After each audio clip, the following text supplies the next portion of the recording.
DNA.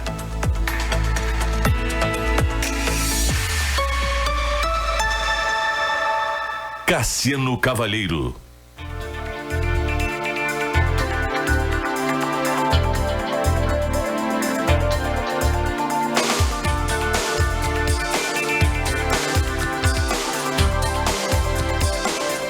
Boa tarde, Santa Maria.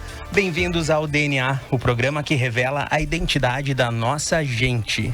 Eu sou o jornalista Cassiano Cavalheiro e o DNA conta com a técnica de Marcelo Cabala na rádio e na TV Diário a técnica de Thomas Pipe. A produção de hoje é de Tatiane Palman. Na próxima hora, a gente te convida a conhecer um pouco mais da história de algumas personalidades que se destacam em diferentes áreas de atuação aqui de Santa Maria e também da nossa região. Quem quiser interagir com a gente, estamos ao vivo no Facebook do Diário, no canal do Diário no YouTube, também na TV Diário, canais 526 e 26 da NET e também na CDN, por onde você nos ouve. Estamos em rede para todo o Grupo Diário nesta tarde de segunda-feira. Muito bom dia, muita boa tarde, muito boa semana aí para que a gente está começando essa semana. E vocês nos acompanhando, muito obrigado pela companhia. E para falar um pouquinho mais a respeito da nossa entrevistada de hoje, vamos voltar para o ano de 1981. É minha coleguinha de ano 81, sabia? E quase coleguinha de aniversário ali também, mesmo mês que eu. Deixa eu fazer aqui um suspense, porque ela ainda não apareceu. Ela já apareceu para quem tá vendo na TV, mas quem tá na rádio ainda é uma expectativa. Vamos começar. Em 81, fatos deste ano. Invenção do post-it, o adesivo de recados. Ela já deve ter usado muito post-it, pelo que eu conheço dela, muitos coloridos e fluorescentes.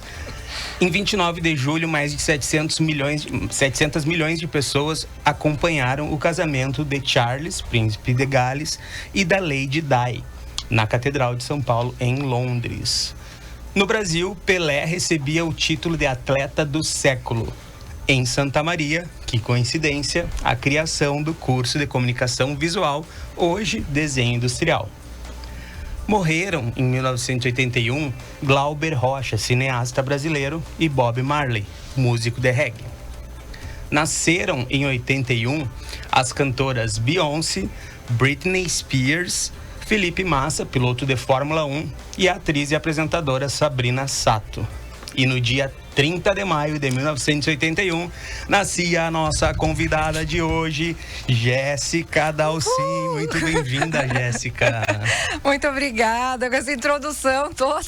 Viu? Quanta coisa no nosso ano. Quanta coisa. E, olha só, o curso de desenho industrial com este nome, é verdade, de 1981 também. Junto contigo, Junto comigo, que amor. Vamos falar então mais dessas coincidências. Vamos falar mais um pouquinho da Jéssica antes de começar a conversar com ela.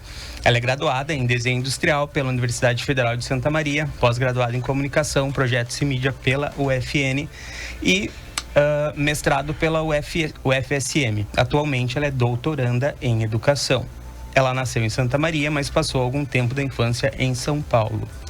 Ela escolheu o curso de graduação baseado na infância, influenciada por programas e TV, como MTV, animes e mangás. Vamos saber de todos esses detalhes, vamos fuçar no DNA da Jéssica. Ela é mãe da Helena, que tem 18 anos, atualmente trabalha como servidora da UFSM, é podcaster na Radiofobia e... uma curiosidade, ela é meliceira. Vamos descobrir o que é meliceira. Ela é colecionista, ela é uma gama de coisas. Vamos ver todos esses adjetivos dessa mulher a partir de agora. Jéssica, tu nasce em Santa Maria, então, 81, começo da década de 80. Qual que é a tua lembrança mais remota? Tu tens assim, olha, se eu lembro disso, eu tinha 3, 4, 5 anos, em tal situação, em tal momento. Tenho lembranças de quando eu era bem criança, com 2 anos. A gente estima que tenha sido isso porque foi uma situação específica que nós viajamos para uma chácara que meu avô tinha. E nós fomos numa caminhoneta. E a minha mãe ficou sentada no que seria a cabine da caminhoneta. E eu e o meu pai, claro, anos 80, gente, botaram um colchão atrás da caminhoneta. E o meu pai ficou comigo lá atrás. Tinha aquela capota de colocar atrás da caminhoneta. E eu comecei a chorar e batia na janela, porque eu enxergava minha mãe pelo lado de dentro, meu avô dirigindo, e eu queria ir lá ficar com ela. Eles tiveram que parar no acostamento para que eu fosse para frente. E um dia eu contei isso para eles, que era a memória mais antiga que eu tinha. Eles disseram, tu não tem como lembrar disso. Eu disse, não, mas eu me lembro, isso aconteceu, me lembro, ou eu sonhei. A verdade é que eu fui fazer essa pergunta, eu sonhei ou isso aconteceu? Eles, não, isso aconteceu, mas não tinha 2 anos ainda. Meu Deus, é muito remoto. É muito remoto. Eles dizem, não tem como tu lembrar disso. Eu, não, mas eu lembro, eu tô te contando. Então isso é uma memória, assim, bem antiga. E tem uma que eu acho muito fofa, assim. Quando eu fiz 5 anos, mas isso foi em Santa Maria, assim, que eu me lembro, né, estando em Santa Maria, estando em casa. Quando eu tinha 5 anos, meus pais fizeram uma festinha de aniversário, porque a minha irmã é 4 anos mais nova do que eu. Uhum. E eu sou do 30 de maio e ela é de 1º de junho. Então, festas juntas, né? Não, a única festa separada que eu tive depois do nascimento dela foi meus 15 anos.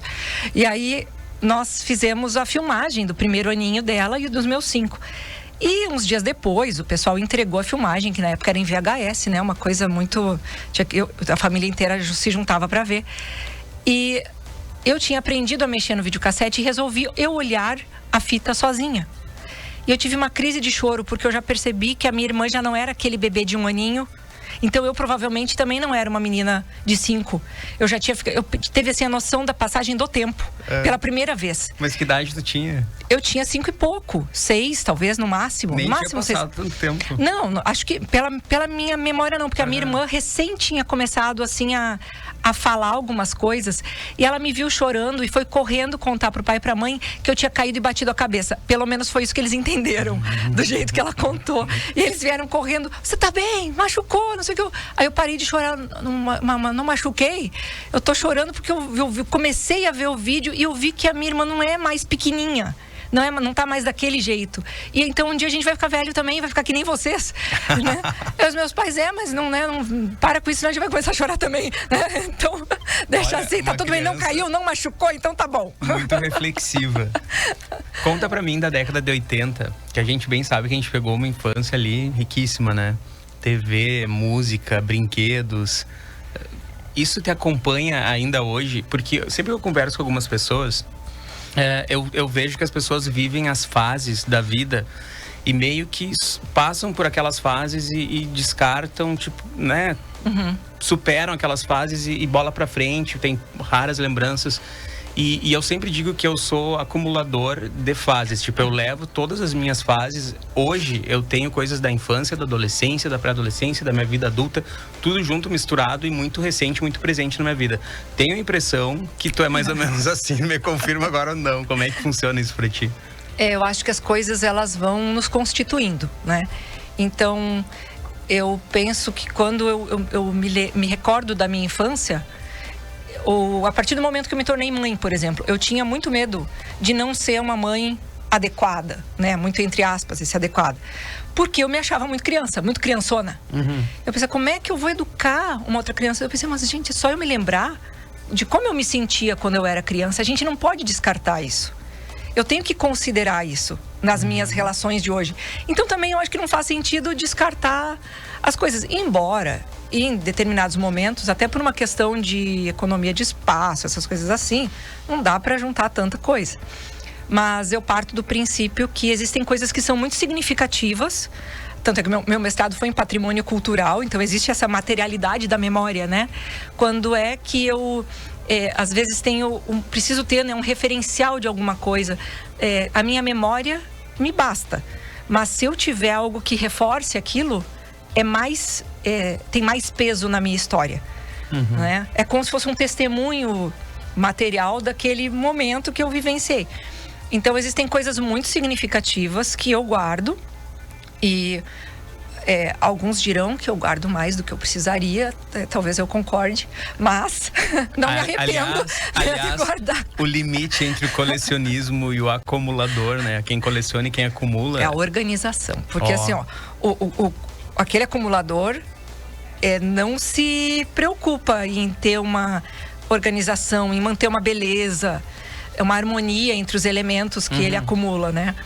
E o colecionador, eu acho que se preocupa com isso. Eu tenho muita pena, por exemplo, de ter coisas, como eu já tive em alguns momentos, em caixa de sapato guardada embaixo da cama ou dentro de um armário. Se aquilo ali tem um significado que eu guardo porque eu acho bonito, alguma coisa assim, não, vamos fazer uma cristaleira, vamos colocar numa prateleira, alguma coisa assim, para que seja, que eu veja aquilo ali e me lembre, então, do que aquilo ali foi guardado por um motivo, né, para me suscitar alguma coisa. E tu é uma pessoa organizada? Tento. Sempre existem mais coisas do que o espaço que a gente tem para elas, né? Quem coleciona sofre desse mal. Mas aí eu costumo fazer revisões periódicas. Acho que tenho sucesso, que tenho êxito no meu intento. O que é o item mais antigo que tu tem? Porque a Jéssica coleciona, ela tem várias coisas da infância, enfim. Outra coisa, ela me deu esse bichinho aqui, ó, deixa eu mostrar pra vocês. Porque ela é fã dessas máquinas de buscar o bichinho, sabe? Essa máquina que vem o gancho assim e puxa o bichinho. Ela, assim, ela vai falar depois no próximo bloco a respeito disso. Por enquanto a gente ainda tá na infância. Então, ela tem muita coisa guardada que era dela. E eu quero saber qual o item mais antigo, ou quais que tu tem, assim, carinho, que tu lembra que tu brincou, que tu ganhou, que foi muito esperado. Eu tenho uma primeira boneca, que era uma boneca de pano, quando fazia mais ou menos uma semana que eu tinha nascido, que o meu pai foi numa feirinha e comprou essa boneca. Eu guardei, mas eu tenho ela não como um item de coleção. Ela é simplesmente uma boneca que tá até guardada dentro de um invólucro diferente, porque ela é um pano, uma coisa muito artesanal. Então, ficar exposto ao sol, alguma coisa assim, ela já teria muito provavelmente se deteriorado. Mas eu tenho a minha primeira Barbie, os papéis de carta que eu colecionava, eu transformei numa agenda e usei essa agenda. Que joia. Para alguns colecionadores isso é um sacrilégio. Usar os objetos da sua coleção. Tirar da caixa. Tirar da caixa, exatamente. Não, eu uso. Que é de usar, eu uso. Tanto é que, por mais que existe o termo meliceira, né? Que é a pessoa que coleciona melissas, né? A sandália plástica, melissa. As meliceiras e os meliceiros. Eu nem me considero tão meliceira assim, porque eu sou muito prática. Tem coisas, a melissa posso ter achado linda, se eu acho que não ficou confortável, que eu não vou usar, eu não vou comprar como item de coleção. Entendi. Eu compro para usar. Bolsas também me desfaço, vendo se eu acho que num dado momento da minha vida achei bonito, agora não acho mais, enfim. Entendi. Né? Sobre organização, tenho provas. A gente tem aqui no nosso DNA um quadro que se chama diagnóstico, tá? Que não é um médico que vai dar um diagnóstico, mas são especialistas em Jéssica que vão dar um depoimento a respeito de Jéssica. Vamos ouvir o primeiro depoimento dessa tarde. A Jéssica é uma pessoa muito prática, sempre foi. Eu sempre fui muito bagunceira, sempre fiz muitas coisas ao mesmo tempo, sem terminar nenhuma. Então eu perco o controle da bagunça, das coisas interminadas na casa, enquanto a Mana é o contrário. Ela é assustadoramente prática. Quando a gente era criança, a nossa mãe chegava em casa do trabalho às 5h15 em ponto e ela ficava possessa se a casa estava bagunçada. E era sempre a mesma coisa. Eu percebia uma bagunça que parecia irreversível quando já era 5h05, me desesperava e a Jéssica arrumava tudo em minutos para nossa mãe não brigar comigo. E no dia seguinte acontecia tudo de novo. Ela é assim, protetora, mamãe urso, sabe? Assim, de abraçar os problemas práticos e tentar resolver tudo. A gente é muito diferente, mas sempre contamos uma com a outra demais. Sempre nos apoiamos. E uma vez eu vi uma série, eu não lembro qual, mas uma cena em que os personagens falavam que os irmãos são preciosos porque são a nossa conexão com tudo que já foi vivido. Um dia a gente perde os avós, os pais, e só os irmãos ficam para nos lembrar quem fomos. Como que a gente foi construído na história, né, no passado, pedacinho a pedacinho. Eu considero a Jé como um norte de família para mim hoje em dia, desde a perda da minha mãe, que sempre foi minha referência de tudo, e agora eu sinto que somos ela e eu. E que sorte a minha. Um beijo, Jé, te amo. Que bonito isso que ela falou. Ai, que amor, né? Quem é? Conta pra nós. Minha irmã, ela... Qual que é o nome dela? Luísa Dalcin. A gente de fato, eu ouso dizer que essa citação, entre aspas, né, que ela fez foi do Party of Five, que não lembro como é que era o nome em português, mas é o Quinteto. Um clássico na dos Sony. anos 90. E a gente... E também, eu quero uma família de órfãos, né? Enfim, 5 filhos que o mais velho precisava tomar conta dos outros, enfim. E é isso, né? Acaba que, em certa medida, como a minha irmã, ela ainda não é mãe, né? Embora ela planeje ser, eu meio que virei a mãe depois da partida da nossa mãe, né? Uhum. Então faz parte, assim, eu acho que tem muita coisa que eu acabei puxando pra mim mesma, porque enfim, é isso, né? A gente precisa tomar conta de certas situações. E isso que ela contou é muito engraçado. Porque, na verdade, eu não arrumava nada. Eu escondia a bagunça. Eu pegava tudo, eu abraçava tudo que tava fora. Tinha coisa que eu enfiava embaixo da cama, tinha coisa que eu enfiava dentro do roupeiro, tinha coisa que eu simplesmente tirava do olhar da minha mãe. A gente escondia.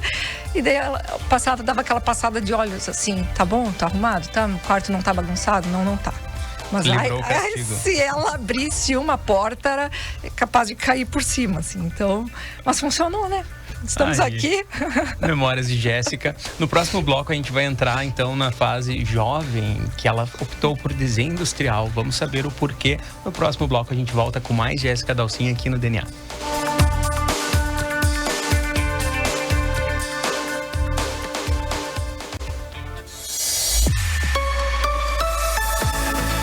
Central Diário de Notícias, 93.5 FM. Um ano ao lado da comunidade.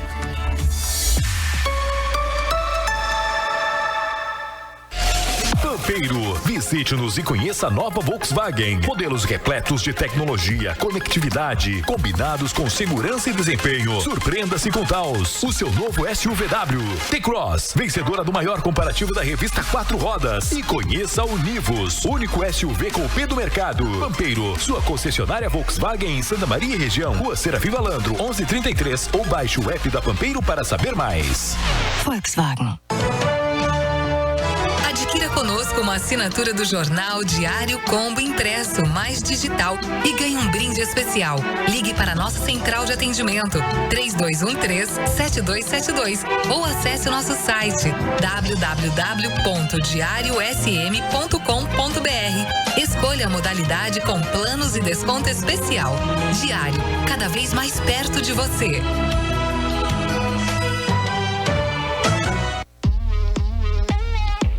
O município de Formigueiro convida a região para os eventos alusivos aos 59 anos do município. Durante o mês de outubro, tem shows culturais e com bandas, campeonatos de futebol, cavalgadas, gastronomia e o terceiro trilhão Grupo Cabo Enrolado.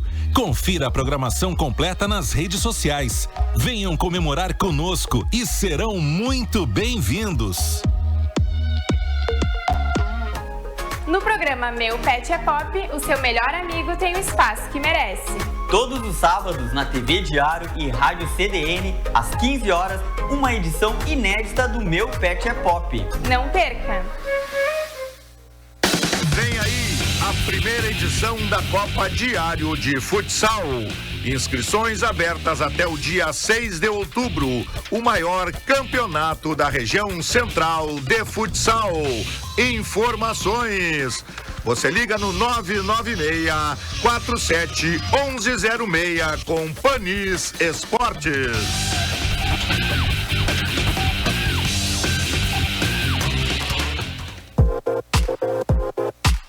É dinheiro que você precisa? É na Barrichello que você encontra. Trabalhamos com consignado para Estado, IP, Federal e INSS. Ainda benefício de prestação continuada ao idoso e deficiente. FGTS e a opção de pagamento no boleto ou cheque, sujeito a análise. Credibilidade e o melhor atendimento é Barrichello Empréstimos. Rua Venâncio Aires, 1401. Fone 3026-6262. Não fechamos ao meio-dia.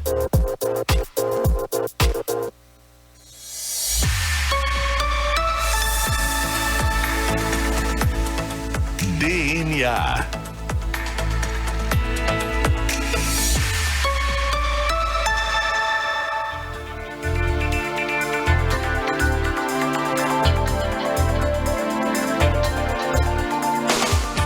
voltamos com o DNA, o programa que revela a identidade da nossa gente. Eu sou o jornalista Cassiano Cavalheiro e hoje converso com a Jéssica Dalcin, que é formada em desenho industrial, e eu gostaria de perguntar para ela como é que surgiu. E desenho industrial era a minha primeira tentativa de vestibular, foi a minha de desenho industrial. Eu lembro que eu passava no teste de aptidão, depois eu não passava no vestibular. Aí depois eu resolvi fazer jornalismo, deixei desenho industrial de lado. Como é que foi pra ti escolher? Como é que tu chegou no desenho industrial?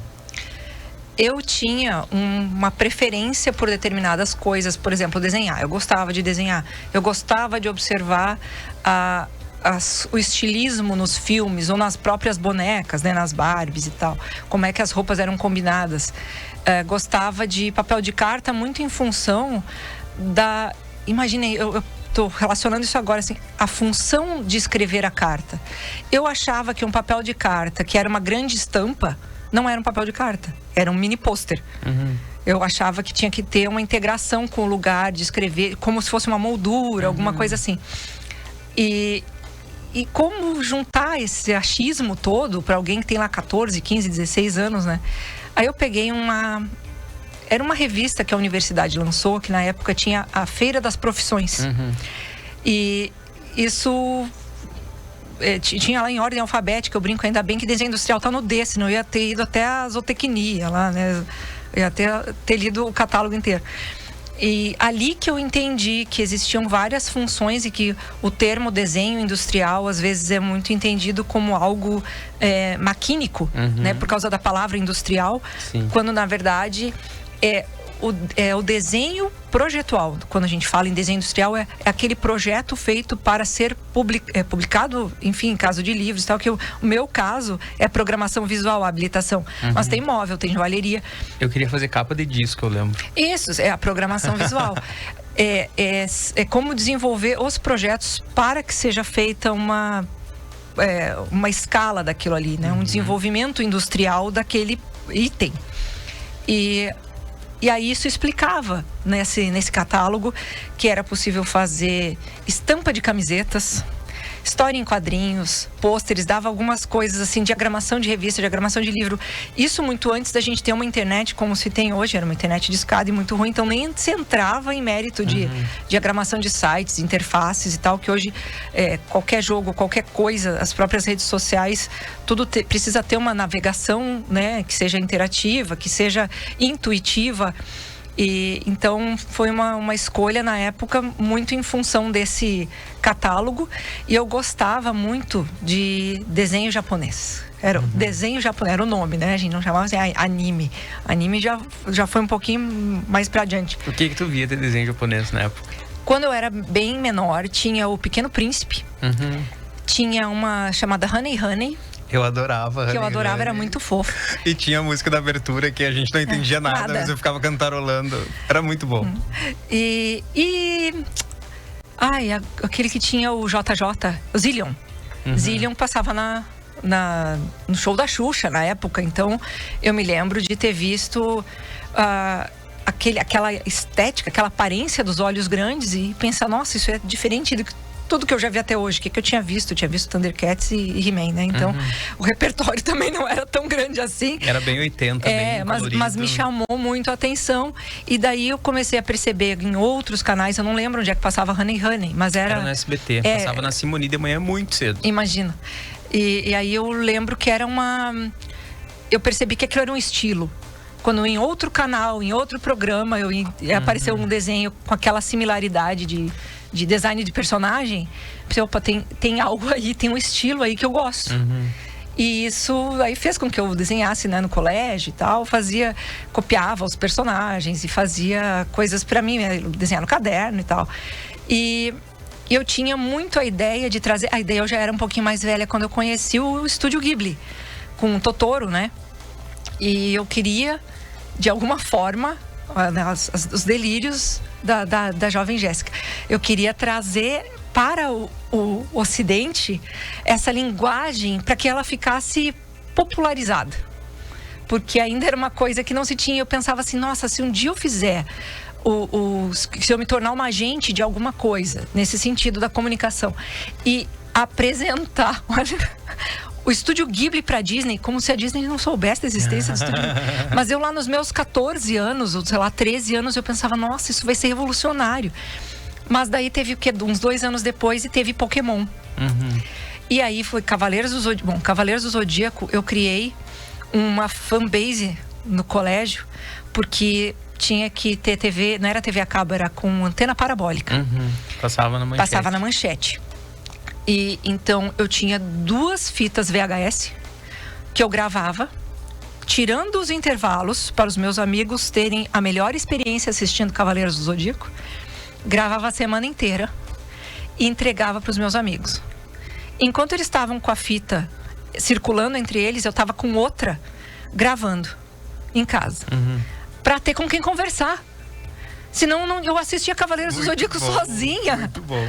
Eu achava o máximo. Eu disse, não, vou fazer isso. Fiz esse serviço social. Aí eu pegava uma fita de volta quando eu entregava outra. Entendi. E aí reutilizava. E uma dessas fitas existe até hoje na casa de um dos amigos que ficou, depois a gente nunca mais se viu, mas ele ficou com a fita, ele tem até hoje. Então, eram essas formas que a gente tinha de dialogar sobre as coisas e tal, e daí o desenho industrial veio nesse sentido. E quando tu optou por desenho industrial, tu te imaginava trabalhando com o que tu trabalha hoje? O que tu faz hoje exatamente? Eu sou servidora na UFSM, eu trabalho na editora, né? Desde abril desse ano, estou na editora da UFSM. Mas eu gosto muito da parte de gestão. E foi uma coisa que dentro do curso a gente aprende esse lado organizacional, né? A gestão do design, a gestão dos processos. Então, eu me considero hoje uma gestora de processos. Eu consigo identificar isso quando eu trabalhei na editora da UFN também, ainda em 2007. Porque isso faz parte do sistema produtivo, né? Organizar a sequência de ações que vai levar a um resultado mais eficiente, ou um melhor resultado em tempo, de acordo com os objetivos daquelas ações, né? Então, eu acabo não desenhando nada, mas eu tenho um olhar sobre o todo. E eu dou pitaco em tudo, então... Juntou a tua organização lá da infância com os desenhos de alguma forma para o curso e para a gestão. E esse senso estético, ele existe, né? A parte conceitual a gente tem lá na gráfica, na editora, a gente tem a gráfica também. Então, e tem os colegas desenhistas industriais e publicitários que trabalham junto. Então, acaba que eu vejo tudo, né? Todos os processos. Eu acho que eu gosto de ter essa visão ampla sobre o todo. Joia. Vamos ouvir mais um depoimento do nosso diagnóstico? Vamos lá então, mais um, vamos ver se ela vai reconhecer a próxima voz. Gé, minha Kuma querida, como a gente costuma se chamar, tu é uma amiga pra vida. Uma amiga que a vida me deu, que na realidade a minha mãe e a tua mãe me deram. Melhor impossível, essa amizade que já vem de muitos anos. Uma amiga, irmã, querida, parceira, colega, comadre. Uma pessoa batalhadora que não tem medo das dificuldades, que enfrenta tudo de bom humor, de alto astral. Muito guerreira, uma super mãe profissional dedicada. Eu te admiro muito. Desejo só alegrias na tua vida, só conquistas. Que tu seja uma pessoa feliz, porque tu batalha muito para ser essa pessoa honesta, responsável, simpática, alta astral, criançona. Faz despertar nossos lados mais crianças, e é um sonho visitar a tua casinha aí, com os brinquedos todos dessas coleções. Te adoro muito, muito, muito, muito. Sempre mergulha de cabeça no que faz. Um beijo muito grande, obrigada por partilhar da tua vida. De quem é essa voz? Querida da Gil. Gente, que amor. O Pedrinho, filho dela. Fala o nome dela primeiro. Giovana Marzari Fossati. Aí, tá a gente se conheceu na faculdade. E nós já nos dávamos muito bem, quando me caiu a ficha, a minha mãe era uma leitora contumaz dos listões que saíam, eu adorava. Esse eu conheço, esse é o filho do ciclano. Esse, né? E ela me disse, quando eu passei no vestibular, no PEIS, na época, ela disse: tu vai ser colega da Giovanna Possati, que eu sou amicíssima da mãe dela, fomos colegas na faculdade. A mãe da Giovanna e a minha tinham sido colegas na então FIC, na faculdade de História. E foram professoras, né, a vida inteira. E ela disse: tu vai conhecer a Giovanna. Eu conheço a Giovanna desde pequena, não sei o quê. Isso, na época que eu sabia que era a Giovanna, entrou por um ouvido e saiu pelo outro. Quando nós já estávamos quase terminando o primeiro semestre, eu e ela já éramos muito amigas. E um dia eu olhei para ela: Giovanna Marzari Possati. Ela: hã? Tu, minha mãe conhece desde que tu nasceu. E a minha mãe é muito amiga da tua mãe. E daí que a gente... Aí a ficha caiu. Era minha amiga prometida. Muito bom. Foi isso. A Gil, tanto é que é madrinha da Helena, né? Ela e o Fred Rubin, que são casados. O Fred também foi nosso colega na faculdade. E são, pessoas que... Nós somos, né? Eu me orgulho de ter juntado os dois. Que amor, Cupido. Eu sou Cupido. E somos padrinhos de casamento da Gil e do Fred. E a Gil e o Fred são padrinhos da Helena. Então, uma pessoa maravilhosa, assim, como ela disse, amiga e irmã. Pra mim, assim, eu sou muito chata com amigos e amigas. Poucas pessoas, eu digo, a Gil e o Fred são meus amigos. Então, pra toda hora, eu sei que posso contar com eles. E eles também sabem que podem contar com a gente. Que bonito. A gente vai para mais um intervalo. Em seguida, a gente volta com mais DNA. Hoje, conversando com a Jéssica Dalcin.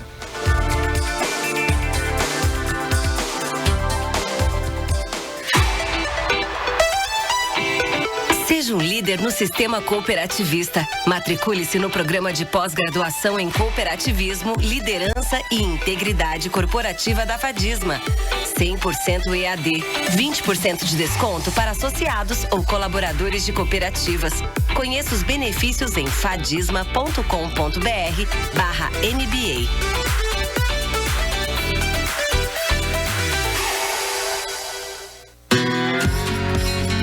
Há 65 anos, o amor pelo agro nos trouxe até aqui, mas é o gosto pelo trabalho cooperativo que movimenta cada novo passo da Cotricel. Há mais de 6 décadas, cultivamos histórias, alcançamos safras recordes e superamos grandes desafios. Nosso agradecimento a você que faz parte dessa história. Cotricel, 65 anos. A agricultura nos une, o cooperativismo nos fortalece. Delta Solar e Energia Solar. Comece o mês sem surpresas na sua conta de luz. Te oferecemos a solução ideal para economizar até 95% em sua conta de energia. Contamos com uma equipe altamente qualificada, pronta para lhe prestar o melhor atendimento do projeto à instalação. Confira nossos projetos residenciais, empresariais e rurais pelo Instagram, @Delta Solar, ou entre em contato pelo fone 55 3029 9700 e solicite seu orçamento gratuito. Ficaremos felizes em atendê-lo.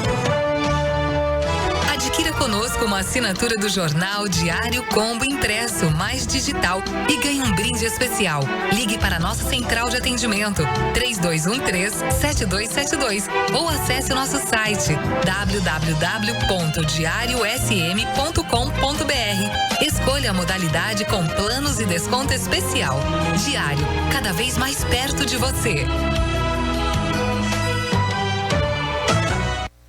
Palazzo Dalprá. Impressione-se com um empreendimento único que combina design, luxo e sustentabilidade. Com 70 lotes exclusivos, concilia o melhor da arquitetura italiana e comodidades modernas. Um lugar para viver com conforto, alta qualidade e segurança. Palazzo Dalprá é um condomínio único, localizado no bairro Camobi, planejado cuidadosamente com tecnologia de ponta e inovação. Empreendimento da F. Maier Incorporadora. Exclusividade Reside Imóveis. Confira antes que seja tarde demais. A revista Persona do Grupo Diário já pode ser encontrada em 11 pontos de venda em Santa Maria.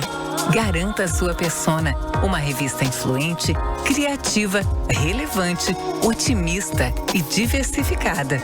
Acesse persona.net.br ou chama o Grupo Diário no WhatsApp 55 3213 7272 e saiba qual o ponto de venda mais perto de você.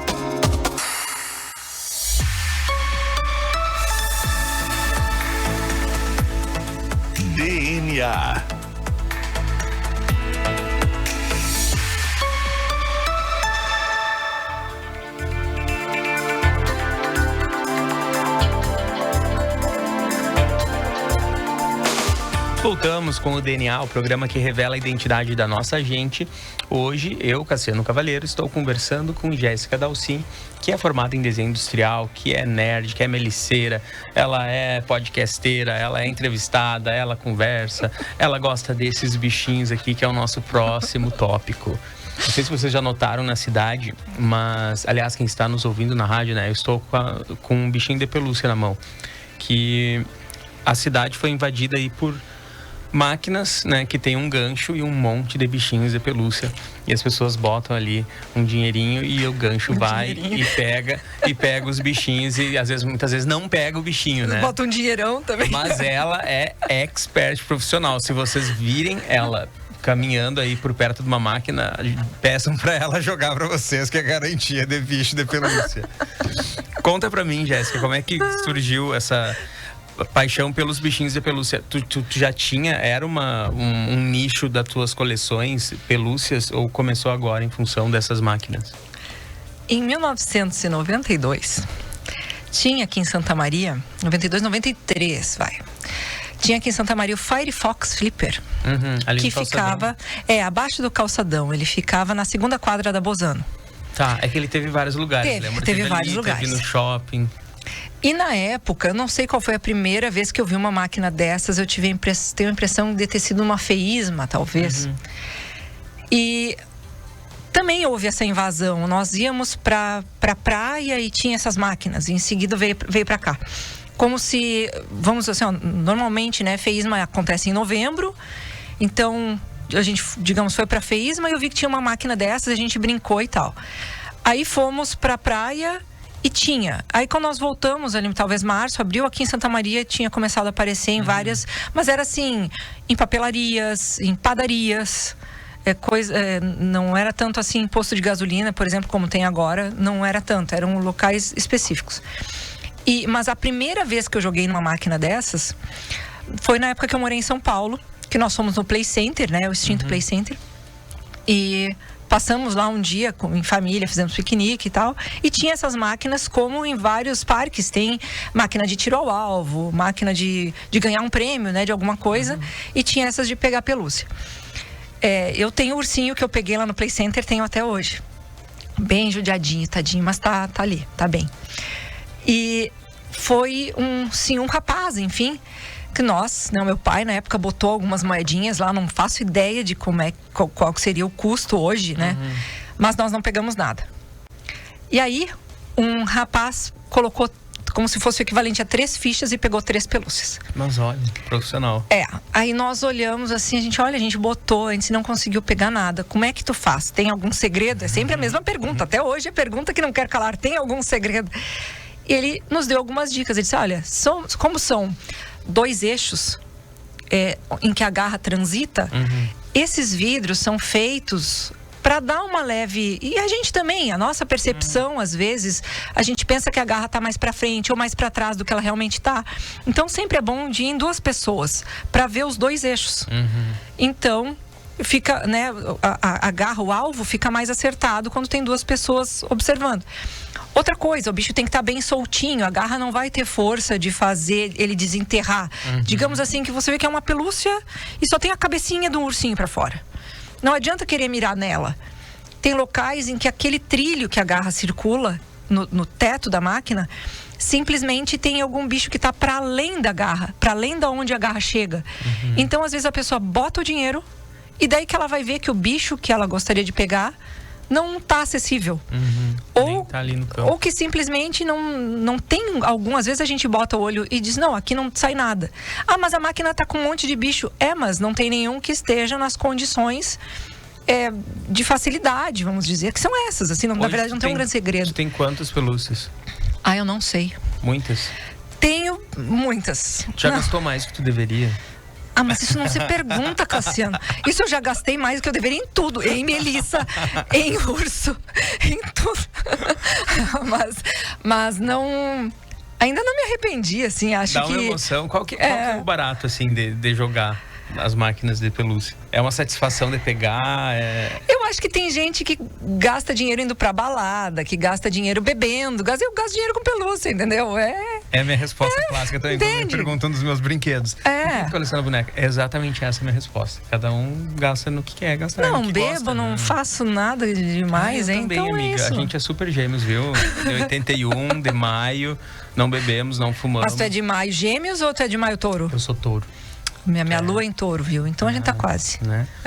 Mas, e me conta assim, das tuas coleções. Aliás, antes de conversar das coleções, vamos mais um áudio nesse contexto bichinhos de pelúcia, fofinhos. Vamos ouvir, vamos ver se ela vai descobrir. Esse tá bem fácil. Jéssica, eu nunca achei que fosse tão difícil falar de ti, porque eu me ensaiei eu acho que eu devo estar gravando esse áudio pela 30ª vez. É sério, tá me dando trabalho, só pra te avisar, tá?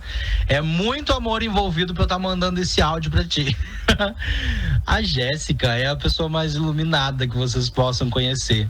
A pessoa mais colorida que vocês vão conhecer, a pessoa que mais ama a Melissa, porque eu duvido vocês verem a Jéssica um dia que ela não esteja usando 1 ou 2 ou 3 ou 10 peças da Melissa, com o cheirinho da Melissa, né? Detalhe. E com uma bolsa com alguma pelúcia dentro, porque a Jéssica é a rainha das pelúcias. Não tem como tu ver a Jéssica e ela não ter uma pelúcia dentro da bolsa, tá? Ela sempre vai ter. Então, lembrou em pelúcia, pensou em Jéssica, vai ter um desses envolvido. Jéssica, pelúcia, Melissa, colorido e pessoa espetacular. Amiga, eu amo muito e é muito difícil falar de ti. Que quando a pessoa tem muita qualidade, a gente acaba se perdendo. Mas a Jéssica é uma pessoa incrível, que eu tive o prazer de conhecer há pouco mais de um ano, não, fez 1 ano agora. Em outubro, 1 ano que a gente se conhece. E é uma pessoa que onde ela passa, ela só leva luz, só leva alegria, só leva pelúcias. Amiga, um beijo, sucesso e que nossa trajetória seja sempre incrível, com muita cor, amor e muitas pelúcias. Amém. De quem é essa voz? Douglas Batistella. É uma figura, né? É uma figura. E isso é muito engraçado, porque faz isso, a gente convive e se conhece faz 1 ano. Sempre fez 1 ano. E é interessante, assim, como tem coisas que simplesmente bate o santo e a gente levanta um assunto e ok, gostamos, e levanta outro e nós também gostamos. E aí, sabe? É uma pessoa, assim, que eu tenho muito carinho, porque ele é de um capricho nas coisas que ele faz, assim, ele é muito... Ele se dedica muito para aquilo que ele... Eu acho, assim, tanto ele quanto o esposo dele, o Guerreiro, eu acho que são pessoas, assim, muito batalhadoras e que é bom da gente ter por perto, sabe? Então, é isso que faz com que eu acho que a gente ele diz que eu sou uma pessoa iluminada, ele também é. Eu acho que são coisas, assim, muito... de ver que a pessoa tem um amor em tudo que ela faz. Que ela dá o melhor, sabe? Ele diz que tu é colorida, mas ele também é. Também, ele é o dono da Bifofes, cabeleireiro famoso aí na cidade.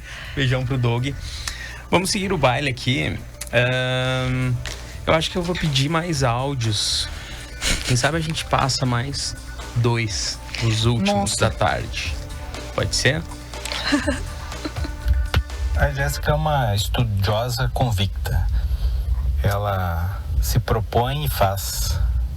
Mesmo os colecionismos dela são uma fonte de dedicação, né?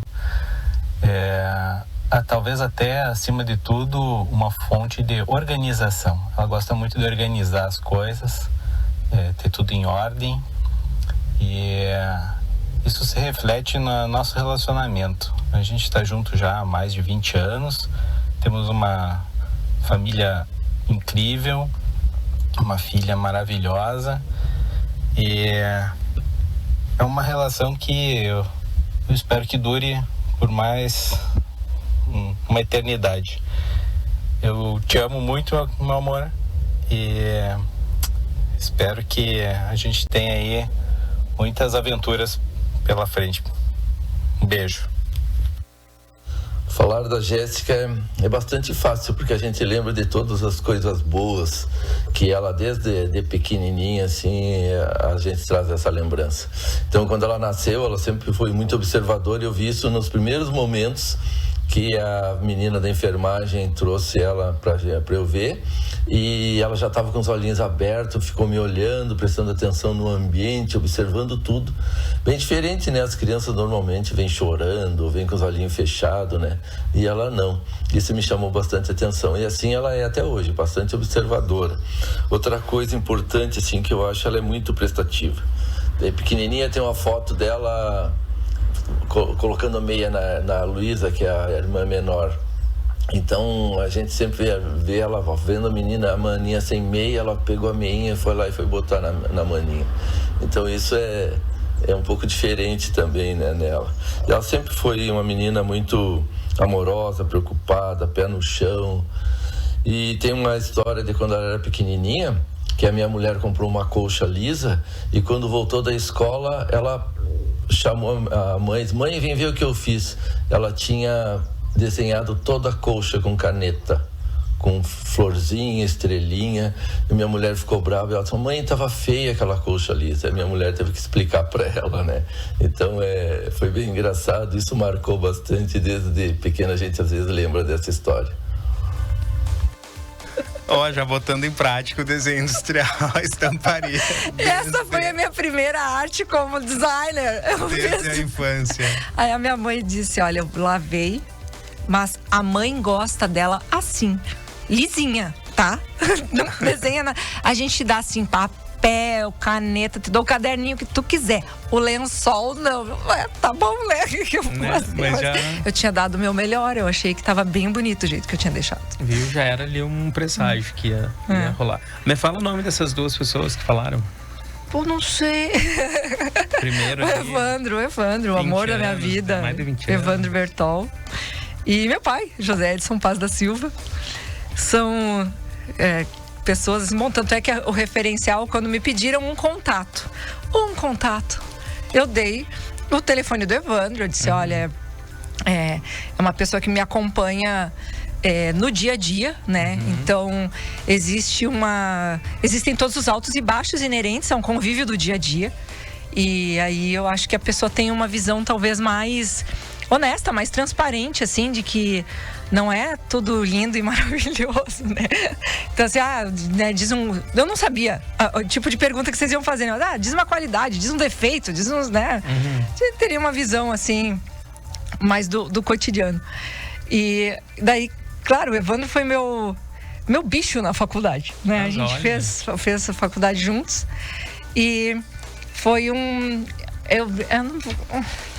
eu vou me emocionar. Era tudo que tu queria. Conseguimos. A gente foi aos pouquinhos, foi trabalhando essa emoção. E agora a gente arrematou, conseguimos emocionar Jéssica Dalci. Mas vai concluindo aí, respira um pouquinho. E logo tu vai concluir esse raciocínio. E já vou pedir desculpas, porque a cerejinha do bolo, obviamente, ela contou aqui a história dela, do Evandro. Contaram que tem uma filha. A gente não conseguiu o áudio da filha, porque ela tá lá. Onde é que ela estuda mesmo? Ela faz biologia e ela...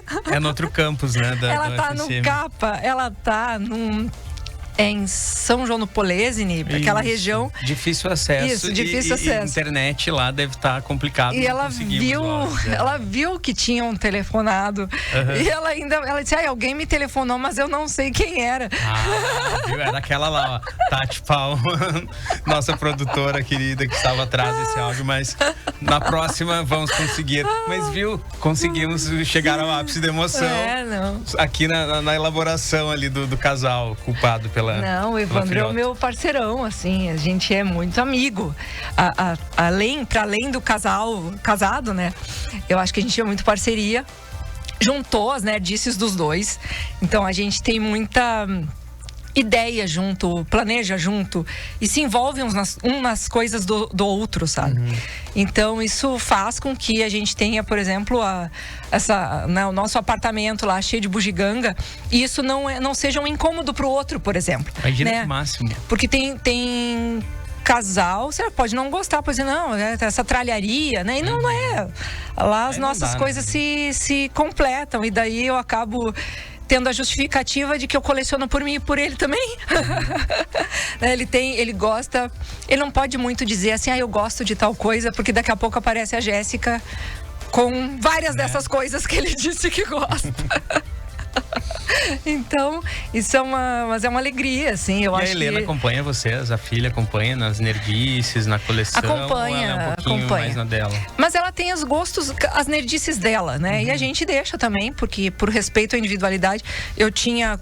Por exemplo, né, pelúcia. Pelúcia é uma coisa que tudo que a criança tem e gosta. E daí eu também usava ela como justificativa para levar um monte de pelúcia para casa. Aí agora ela pediu uma cama dessas que abre e que a gente coloca coisas para guardar embaixo. E ela botou todas as pelúcias lá dentro. Eu disse, se eu soubesse que a cama era para isso, eu não tinha te dado. Porque a gente sabe que, né, eu quero a pelúcia toda bonitinha, organizada, vistosa no quarto. Mas enfim, né? Está lá, né? Assim são fases, né? Então estamos nos encaminhando para a reta final do nosso DNA, que hoje contou um pouquinho da história da Jéssica Dalcin, mas não vamos deixar você sair do estúdio sem antes participar do nosso bate-bola, jogo rápido, nosso momento Marília Gabriela. Vou falar aqui algumas questões. Tu vais responder de forma sucinta e repentina, tá? Tá, vamos lá. Olhando para trás, o que tu mais te orgulha na tua trajetória? Vamos até dividir essa pergunta por trajetória profissional e pessoal. Tá? De hoje, poder me considerar uma artista da voz também, que é uma coisa que eu acho muito bonito e admiro. Então, de estar com podcast, ter um programa de rádio na UniFM, o podcast lá da editora. Fala um pouquinho do podcast.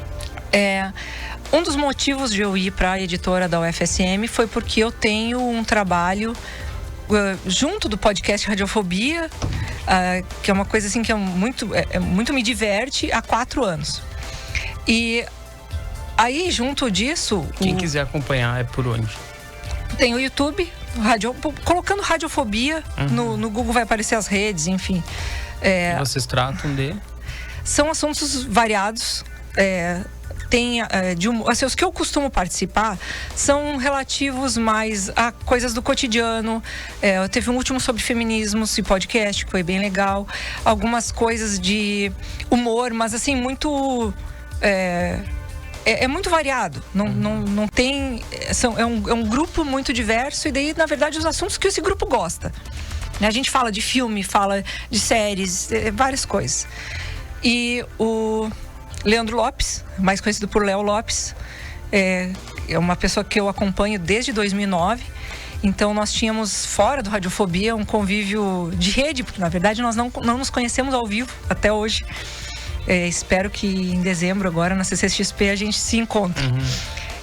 Mas, assim, tudo sempre muito comprometido, muito respeitoso. E a gente se afinou e eu passei a fazer parte do Radiofobia em 2018. E é isso, o professor Enéas Tavares, que hoje é diretora ali da editora, me convidou para ir para lá fazer o Ineditados, que é o podcast da editora. Aliás, falando em Enéas, temos Flisme. Esta semana começa a Festa Literária de Santa Maria. A matéria já está no site do Diário e amanhã no Jornal Impresso a gente lança também a matéria na página de Cultura com todo o serviço ali da Flisme, que vai receber aí uma galera muito legal. Vem Ney Lisboa, vem o Pedro Bandeira, que é o autor clássico. O Pedro Bandeira vai ser um painel. É muito legal, a gente vai ter bastante bate-papo, conversa na Festa Literária. E da vida pessoal, olhando para trás, o que tu mais te orgulha? De ser mãe, eu acho. Acho não, com certeza. Uma saudade? A minha mãe. Tem algum arrependimento? Acho que a gente sempre tem, mas se o arrependimento, se a gente consegue converter o erro em algum aprendizado, eu acho que descaracteriza esse arrependimento, né? Mas, enfim. Meu trabalho é vasto. De várias frentes, mas é bom. Colecionar é? Uma distração das amarguras do mundo. E quando tu tá muito atacado, assim, algum problema, alguma coisa que te tira do sério, qual que é teu refúgio? O que te traz paz? Chocolate. Chocolate, né? Aliás, a tua coleção também te deixa harmonizado, assim, tipo, por exemplo, mexer nas coisas, limpar, organizar. Dia de chuva não te dá vontade de fazer. Eu tenho essa coisa com dia de chuva. Dia de chuva, meu Deus, vou arrumar toda a minha coleção. Eu acho, isso eu já percebi como quase uma automeditação, assim, né? Uma autoanálise. Eu já percebi que a gente, pelo menos por mim, né? Eu gosto de colecionar porque é uma forma de eu organizar uma parte muito ínfima do mundo, mas é do meu mundo. Então, quando eu organizo externamente, eu também me organizo internamente. Eu me revejo, o que eu quero que fique, o que eu não quero mais. Isso reflete nos meus valores, assim, com V maiúsculo, né? O valor intrínseco. Claro. E eu acho que faz parte a gente se relacionar com os objetos. E o que te tira a paz? Desorganização. Jéssica por Jéssica, defina-se em uma palavra. Muito difícil, né? Mas eu acho que eu sou uma pessoa que tenta se harmonizar. Em uma palavra, assim. Fazer o bem, ser bom, sabe? Por mais bobo que isso possa parecer, né? Mas é isso, é o que a gente pode tentar ser bom hoje, tentar ser bom amanhã, o mais bom que eu puder ser, né? E é isso, não, às vezes não é o melhor, né? Mas ser bom pouco mais amanhã, um pouco mais amanhã, né? Pensando melhor um dia. Fique a reflexão, então, para todo mundo também, pensar um pouquinho nisso e melhorar e ser cada vez melhor. E muito obrigado, Jéssica, por ter vindo aqui conversar com a gente, contar um pouquinho da tua trajetória. E essa semana a gente continua com o DNA, sempre às 4 horas. Luísa Neves e Camila Cunha seguem aí durante a semana apresentando o programa. E eu volto semana que vem, mas o DNA volta amanhã. Obrigadão por ter vindo, Jéssica. Eu que agradeço. Esse episódio vai ficar lá no nosso canal do YouTube. Também tá no Facebook. E a gente volta amanhã com mais DNA. Beijos.